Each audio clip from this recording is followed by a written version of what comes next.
ये जो घटना मैं आपको सुनाने जा रही हूँ, ये घटना है उत्तर प्रदेश के महाराजगंज जिले का एक थाना लगता है जिसका नाम होता है पनियारा थाना। उसी पनियारा थाना क्षेत्र के अंतर्गत एक गांव आता है जिसका नाम होता है भवानीपुर टोला। इसी भवानीपुर टोला में 21 वर्षीय रवि, जो कि अपने पिता अनिल मधेसिया के साथ रहता था। बाप बेटे दोनों रहते थे। रात को खाना खाते हैं। खाना खाने के बाद जैसे ही रवि अपने कमरे में सोने के लिए जाता है, वो समय होता है 16 अप्रैल 2026।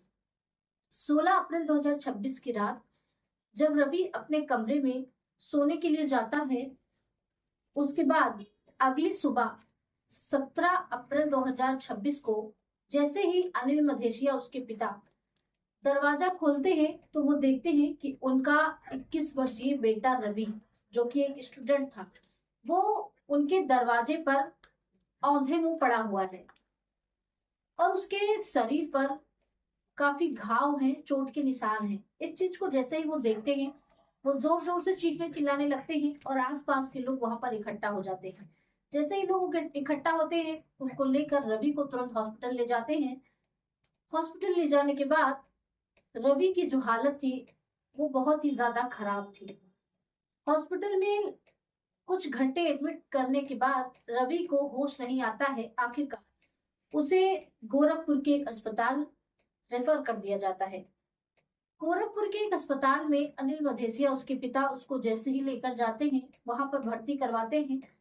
उसके कुछ ही घंटों बाद रवि को होश आता है और आखिरकार जैसे रवि को होश आता है, उसके पिता अनिल मधेसिया उससे पूछते हैं कि बेटा, आखिर तुमको इतनी चोट कैसे लगी? आखिर वो कौन है जिसने तुम्हारा इस तरीके से हाल कर दिया है?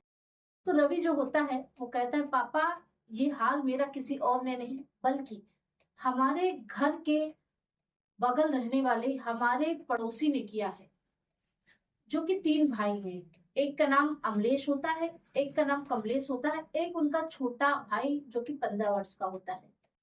अब इस चीज को जैसे ही पिता सुनते हैं, वो तुरंत गुस्से में आ जाते हैं और वो तुरंत पनियारा थाना के लिए निकल लेते हैं। वो थाने पर आते हैं और एक प्रार्थना पत्र देकर कहते हैं कि साहब, हमारे बेटे को हमारे पड़ोसियों ने इतनी बुरी तरह से पीटा है कि उसके शरीर पे काफी घाव हैं, काफी जगह उसको चोटें आई हैं। उन तीनों के खिलाफ मैं कार्रवाई चाहता हूँ। वही जब पुलिस इस बात को सुनती है तो पुलिस तुरंत रवि के पास जाती है, उस हॉस्पिटल में जाती है और रवि से पूछताछ करती है। पुलिस उनसे पूछती है कि आखिरकार उन लोगों ने तुम्हें क्यों मारा है और तुम्हारा उनसे क्या रिश्ता है। तो जो रवि जिस बात को बताता है, उस बात को सुनने के बाद रवि का परिवार भी कुछ समय के लिए शांत हो जाता है। वो कहता है कि साहब, उसकी एक बहन है जो 19 वर्ष की संगीता, मैं उससे मिलने के लिए उनके घर गया था, लेकिन उन तीनों भाइयों ने मुझे पकड़ लिया और हम दोनों को बुरी तरह से कमरे में पीटा और मैं कब अपने घर के बाहर आ गिरा, मुझे ये सब कुछ भी याद नहीं है। अब इतना सुनने के बाद पुलिस को यकीन हो जाता है कि जरूर उसकी जो बहन थी, उन तीनों लड़कों की जो बहन थी, रवि की जो प्रेमिका थी, उसके साथ कोई ना कोई घटना अवश्य घटी है। अब पुलिस उनके घर पर जाती है, अमलेश से मिलती है और कहती है कि तुम्हारी बहन संगीता से मुझे मिलना है, अपनी बहन से मिलवा दो। तो जो अमलेश होता है वो कहता है कि साहब, मेरी बहन 2 दिन के लिए रिश्तेदार में शादी था, वहां गई है, आप परसों आइए तो मैं उससे मिलवा देता हूँ। लेकिन वही जो रवि का बयान था, रवि ने कहा था कि 16 अप्रैल की रात जो है वो उस लड़की के साथ कमरे में था और उनके भाइयों ने उन दोनों की जमकर पिटाई की थी। पुलिस को ये बात ध्यान आती है तो पुलिस कहती है कि तुम जरूर कुछ ना कुछ छुपा रहे हो, सच सच बताओ, तुम्हारी बहन कहाँ है। फिर तीनों भाइयों से पूछताछ करती है तो जो तीनों भाई होते हैं, वो तीनों भाई उसको अलग अलग तरीके से जवाब देते हैं। यानी कि एक भी सटीक जवाब पुलिस को नहीं दे रहे थे जो पुलिस उनसे जानना चाह रही थी।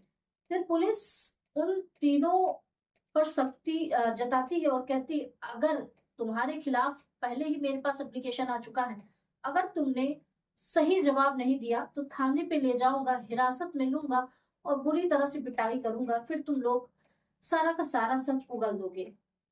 फिर वही उसका जो भाई होता है, बड़ा भाई अमलेश, वो पूरी तरह से गुस्से में आ जाता है और उसके बाद जो सच्चाई बताता है, वो सच्चाई सुनने के बाद पुलिस वाले भी कुछ समय के लिए शांत हो जाते हैं, चुप हो जाते हैं और सिर्फ उसी की बातें सुनते हैं।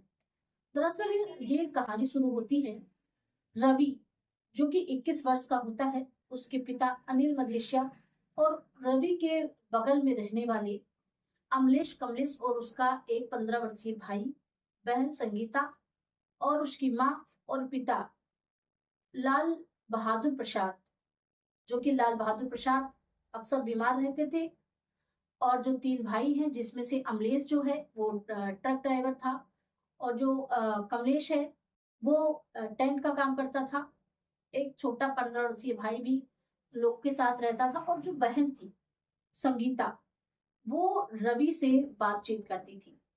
यानी कि जो रवि था, वो लोग जब भी अक्सर आया जाया करते थे तो आपस में एक दूसरे से बातचीत कर लिया करते थे। ऐसे ऐसे इन लोगों का रिश्ता नजदीक होता गया और एक दिन जो आ गया कि दोनों एक दूसरे से बात करने लगे फोन पर। बात करते करते इन दोनों का जो प्रेम होता है वो काफी गहरा हो जाता है और ये दोनों की मोहब्बत इस हद तक आ जाती है कि ये दोनों शादी करने तक का फैसला कर लेते हैं और कहते हैं कि हम दोनों जिएंगे तो एक साथ, मरेंगे तो एक साथ, हम दोनों शादी करेंगे। फिर रवि भी कहता है ठीक है, कोई बात नहीं, मैं भी अपनी फैमिली को मना लूंगा, तुम भी अपनी फैमिली को मना लेना। अब जब ये लोग धीरे धीरे बात करते हैं, फिर जो इन लोगों की जो आदत होती है धीरे धीरे मिलने की हो जाती है। अब मिलते मिलते ये लोग कभी भी मौका पाते थे, क्योंकि गांव में रहते थे, एक घर के बगल ही रहते थे, तो जब भी मौका पाते थे एक दूसरे से तुरंत मिल लेते थे। अब एक दिन समय ये आता है कि जो संगीता होती है उसकी मम्मी और उसके बड़े भाई अमलेश, वो लोग उनकी बुआ के यहाँ रिश्तेदारी में शादी में चले जाते हैं। पिताजी उनके बीमार होते हैं और पिताजी घर के बाहर लेटे होते हैं और उनका भाई एक कमलेश और एक छोटा 15 वर्षीय भाई दोनों एक कमरे में लेटे होते हैं और जो संगीता है वो अपने कमरे में अकेली होती है, क्योंकि माँ भी बुआ के यहाँ दावत में गई थी। उसके बाद संगीता रवि को फोन करती है और कहती है कि कुछ समय में तुम मेरे घर आ जाओ, मेरी मम्मी नहीं है और आज रात हम लोग साथ में रहेंगे, हम लोग खूब मस्ती करेंगे, खूब एंजॉय करेंगे, पूरी रात हम दोनों साथ रहेंगे। वैसे ही जो रवि होता है वो कहता है ठीक है, तुम परेशान मत हो, तुम जैसे ही बोलो कि मैं आ जाऊंगा। अब जैसे ही रात के 1 बजते हैं, संगीता उसको फोन करती है और कहती है तुरंत सीधा तुम मेरे कमरे में आ जाओ। अब जैसे ही रवि वहां से उसके कमरे के पास पहुंचता है, संगीता इतनी खुश हो जाती है कि उसको देखकर तुरंत वो लिपट जाती है और दोनों तुरंत उसके कमरे में चले जाते हैं। संगीता इतनी खुश थी रवि को देखकर कि वो अपने कमरे का दरवाजा बंद करना यानी कुंडी लगाना भूल जाती है।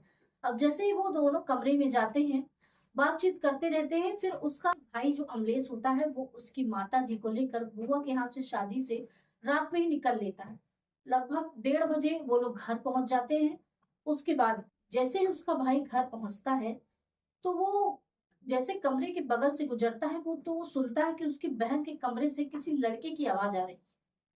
फिर वो थोड़ा सा दरवाजा खुला होता है, जैसे ही वो उधर से झांक के देखता है तो जो उसकी बहन और वो लड़का जो रवि था, वो दोनों आपत्तिजनक स्थिति में होते हैं।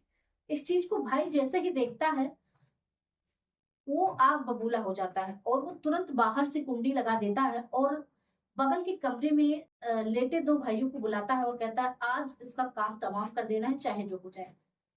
वो इतने गुस्से में होता है कि मानो उसका गुस्सा 7वें आसमान पर होता है। जैसे ही वो दोनों भाइयों को बुलाकर लेकर आता है, कुंडी खोलता है, जैसे ही उसके कमरे में जाता है तो संगीता जोर जोर से रोने लगती है, कहती है, उसके पैरों में गिर जाती है, कहती भैया मुझे माफ कर दीजिए, मुझसे बहुत बड़ी गलती हो गई, आगे से ऐसी गलती कभी नहीं होगी। उसका जो 3 भाई होते हैं वो लोग एक रॉड लाते हैं, उस रॉड से संगीता और रवि दोनों पर हमला कर देते हैं, यानी कि कस कस के मारते हैं और तब तक मारते हैं जब तक उनकी मौत नहीं हो जाती है। अब रवि को भी उन्होंने ये समझा था कि रवि की भी मौत हो गई है, लेकिन रवि जिंदा था, वहीं उसकी बहन की मौके पे मौत हो गई थी। जैसे ही वो लोग ये देखते हैं कि अब दोनों के दोनों मर चुके हैं, वो रवि को ले जाकर उसके दरवाजे पर फेंक देते हैं और जो उसकी बहन थी उसको ले जाकर वहीं एक घाट पर उसका अंतिम संस्कार रात में ही कर देते हैं। क्योंकि जो एक भाई था वो ट्रक ड्राइवर था और एक भाई टेंट का काम करता था। वो दोनों अपनी बहन की लाश को उसी टेंट में लपेट लेते हैं और उसे ट्रक से ले जाकर उसका रात में ही अंतिम संस्कार कर देते हैं। उसके बाद वो लोग घर आते हैं। घर आने के बाद वो लोग जो भी उन लोगों ने उन लोगों पे हमला किया था बहन पर और उस रवि पर, तो उनके कपड़े में भी कुछ खून के छींटे लगे होते हैं। इस चीज को वो देखते हैं और वो रात में ही अपने कपड़े की धुलाई कर देते हैं। आसपास के सभी जगहों को, कमरों को वो साफ कर देते हैं, जिससे किसी को जरा भी शक ना हो कि इतनी बड़ी घटना इस कमरे में घटित हुई। उसके बाद उनको ये लगता था कि पुलिस उन तक नहीं पहुंचेगी, लेकिन वही जिस रवि को वो कमरे के बाहर फेंक आए थे मरा समझकर, वो रवि दरअसल जिंदा था। वो सारी बातें पुलिस को बताता है। पुलिस तुरंत एक्शन में आती है, उन तीनों भाइयों को उठाती है और तीनों भाइयों से पूछताछ करती है। तो उन तीनों भाइयों ने ये कहानी बताई जो मैंने अभी आपको सुनाई है। वो भाई जो अपनी बहन को लगातार पीट रहा था, वो ये कह रहा था कि तुमने हमारी इज्जत को तार तार कर दिया, तुमने जरा भी हमारी इज्जत के बारे में ख्याल नहीं रखा। आखिर तुम्हारी उम्र ही कितनी है और दूसरे व्यक्ति को, दूसरे लड़के को तुम हमारे ही घर में बुला रही हो, तुम्हें तो इसकी सजा मिलेगी ही मिलेगी। वो जो भाई जो पीट रहा था वो इस बात को लगातार कह रहा था। अब बहन को लोग बहन को भी वो लोग जो है उनका अंतिम संस्कार कर चुके थे, लेकिन जब वो पुलिस को बताते हैं इस चीज को, तो पुलिस उनसे पूछती है कि तुम किस जगह तुमने अंतिम संस्कार किया है, तुम चलो मेरे साथ और उस जगह को मुझे बताओ। फिर पुलिस उन लोगों के साथ में जाती है। वो लोग उस जगह को दिखाते हैं जहां पे उन्होंने अपनी बहन को जलाया था।